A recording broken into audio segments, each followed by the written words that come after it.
Hi Vachu, welcome back to my channel. In the last video we had discussed about the concept of polynomials, what they are and the different types of polynomials. I hope you guys revised it, you guys watched the video, remember it and also revised it. Now let's do the exercise questions dealing with those topics, which is exercise 2.1 of our NCERT book, right? Starting with the first question, which says, which of the following expressions are polynomials in one variable and which are not? State reasons for your answer. Now look very carefully. The question is asking us to find out polynomials in one variable, right? So we have to identify whether these expressions are polynomials or not and whether they are in one variable or not. अब देखो, one variable तो बहुत easy है, हमने discuss किया था. अगर single English letter use हो रहा है एक्सप्रेशन में तो वन वेरिएबल होगा. अगर एक से ज़्यादा इंग्लिश लेटर्स यूज़ हो रहे हैं तो वन वेरिएबल नहीं होगा. There going to be as many variables as the letters in English, right? But then we also have to identify whether they are polynomials or not. Now quickly recollect polynomial identify करने के लिए what's the marker? The marker is that the exponent of the variable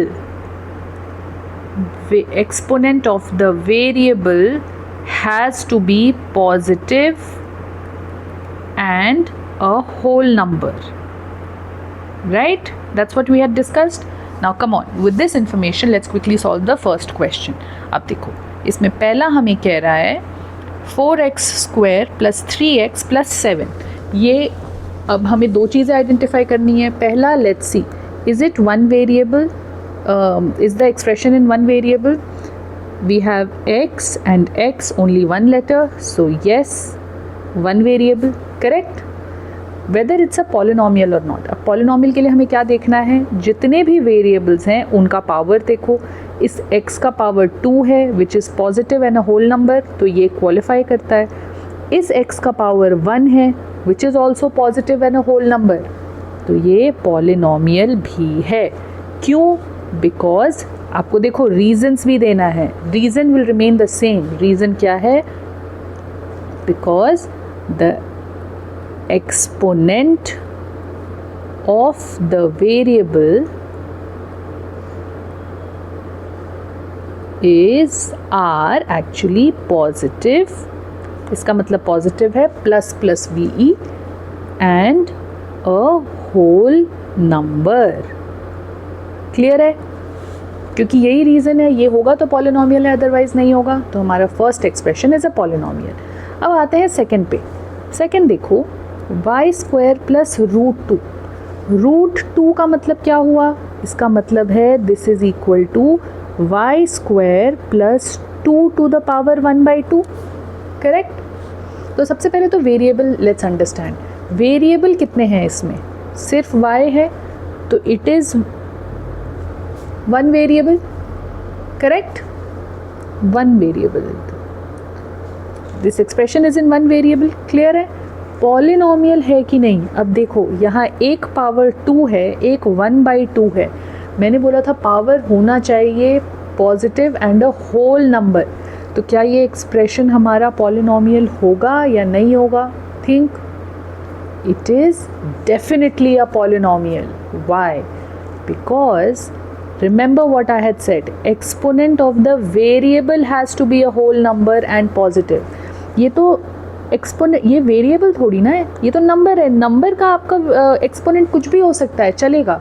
variable का exponent आपका whole number होना चाहिए. हमारे variable का exponent क्या है? 2. So yes, it is a polynomial.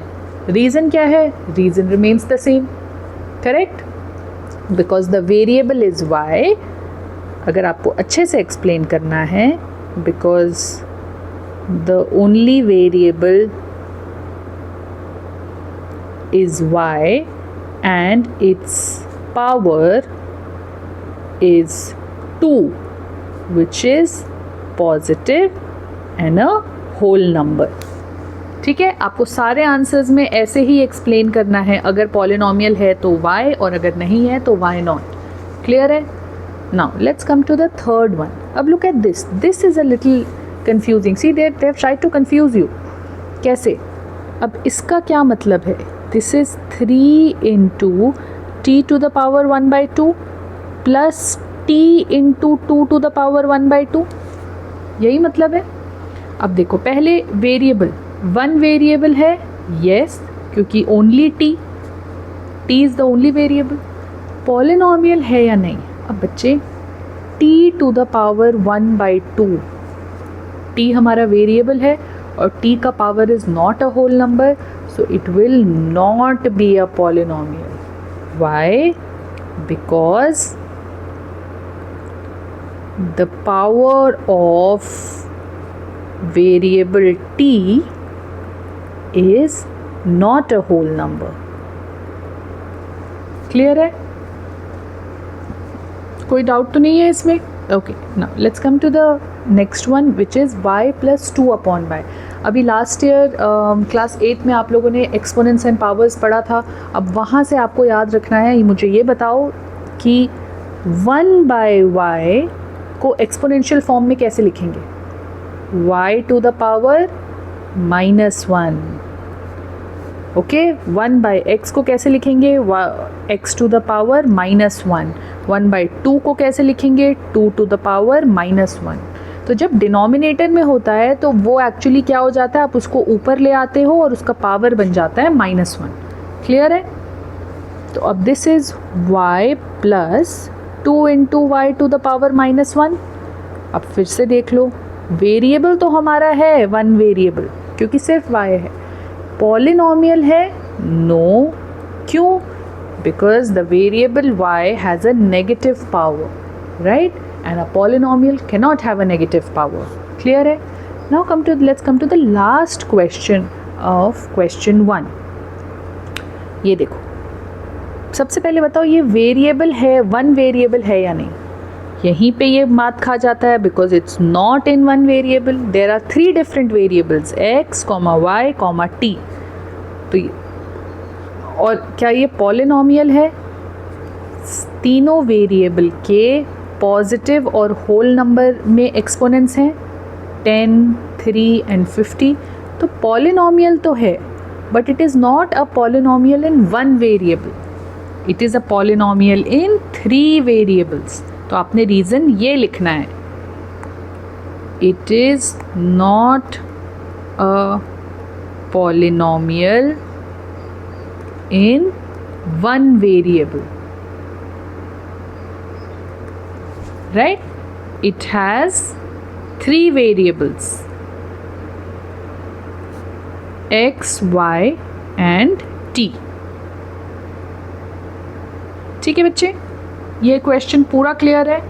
Okay, now let's come to the next question which is write the coefficients of x square of each of the following.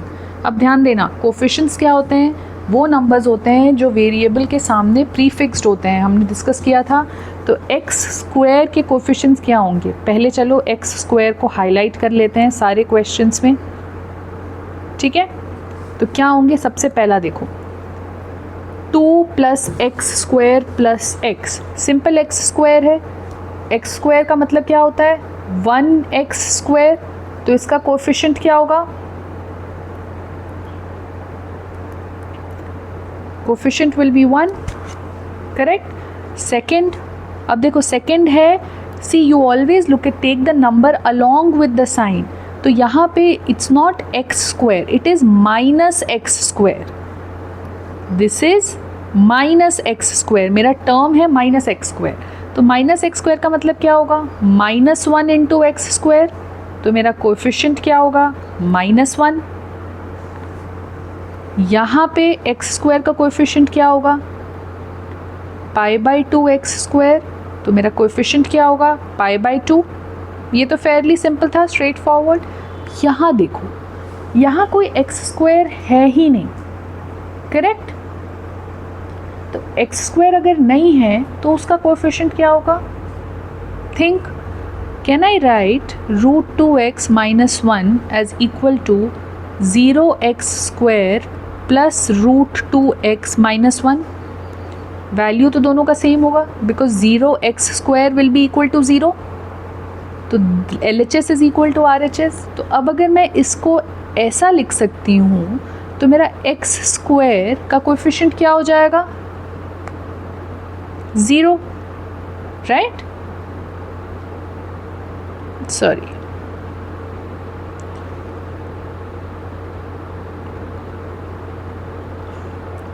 तो when the variable जिसका coefficient आपसे पूछ रहे हैं वो है ही नहीं present आपके एक्सप्रेशन में, तो तब what does it mean? It means कि आपके उस टर्म का कोफिशिएंट होगा 0। ओके, चलो, now let's come to the third question. It's a very interesting one. It says, give one example each of a binomial of degree 3 and monomial of degree 100. Binomial क्या होता है? जल्दी बता दो। Binomial मतलब bi means two, nomial means term. So 2 terms in the expression. So it has to have 2 terms. अब variable mentioned है नहीं, तो आप कितने भी वेरिएबल ले सकते हो, आपकी मर्जी है, पर टर्म्स सिर्फ 2 होने चाहिए, ठीक है। और कह रहा है डिग्री जो है वो 35 होनी चाहिए। तो आप कुछ भी लिखो, let's suppose I take x 2x plus y, okay, but my degree should be 35, so the highest exponent of the variable has to be 35. So this is my binomial with degree 35, and आप अपनी मर्जी से कुछ भी लिख सकते हो, x 35 plus 100, x y plus y to the power 35 minus 20. You can write anything, okay? Now monomial of degree 100. Now again, monomial मतलब one term and degree is equal, degree means highest power, तो इसका क्या मतलब है? कुछ भी, t to the power 100, 50, x to the power 100, you can write anything, any one term which is raised to the power 100 and will be your answer. Clear है? Now let's come to the fourth question, and I believe this is the last. No. Fourth question says, find the degree of each of the following polynomials. अब we just discussed what degree is. अभी first expression देखते हैं, इसमें degree क्या होगा? Very clearly x का highest power is 3, तो degree is 3. Second में देखते हैं, y is the variable, उसका highest power is 2, so degree will be 2, right? Third में t is the variable and उसका highest power is 1, so degree will be 1, right? Now fourth one is tricky. 3, इसमें तो कोई variable ही नहीं है। अगर variable नहीं है तो डिग्री कैसे बताएंगे? डिग्री तो हम वेरिएबल का हाईएस्ट पावर लेते हैं। तो अब याद करो, लास्ट ईयर हमने पढ़ा था anything raise to the power 0 is equal to 1। याद करो, okay, it's one of the laws of the exponent. तो can I write 3 as 3 into any variable x to the power 0? Because 3x to the power 0, right? Why? Because x to the power 0 will be equal to 1, so this will be 3 into 1, which is 3. तो same ही हो गया. So 3 I can write it as 3x to the power 0. Now अब मेरे पास variable है और उसका power भी, तो यहाँ पे डिग्री क्या होगा? 0. आई होप ये क्वेश्चन आपको अच्छे से समझ आया है. 3 का डिग्री 0 क्यों हुआ, right? This law is something that you need to remember. Anything to the power 0 is 1. Anything 1000 to the power 0 1. Infinity to the power 0 1. Okay, it's a law. Fine. Now let's come to the last question of this exercise, which is classify each of the following as linear, quadratic or cubic polynomial. अब जो linear है उसके आगे मैं L लिखूंगी, जो quadratic है उसके आगे Q और जो cubic है उसके आगे C. अब याद करो, linear किसे बोलते हैं? Those polynomials जिनकी degree is 1. Quadratic degree is 2, cubic degree is 3. अब ये याद रख के let's solve this question. मेरे इसका degree is highest, power of the exponent is 2, so this will be a quadratic polynomial, right? Now x minus